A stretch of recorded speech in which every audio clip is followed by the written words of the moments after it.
This video demonstrates a procedure to rapidly obtain reliable measures of core cognitive and listening skills in children aged 6 to 11 years.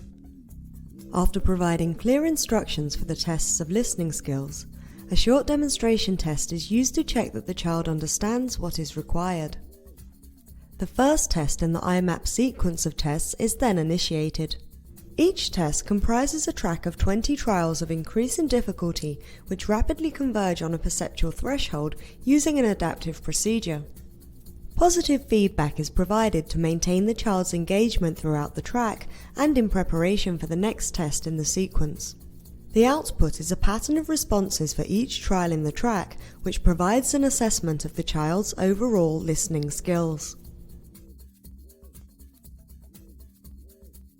The main advantage of this technique over other methods to test specifically for listening skills in children is that it's language free, and also the test can be rapidly completed using a standard psychoacoustic test.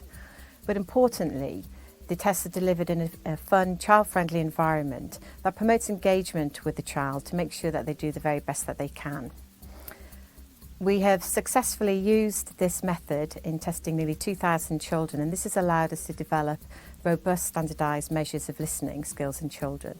Furthermore, we've been able to obtain reliable listening data from children as young as the age of 3. Yeah, though this method can provide insight into listening skills in children and also adults, we've also extended the methodology for furthering understanding of heritability of listening skills. We use a highly flexible platform called STAR, and this can be modified.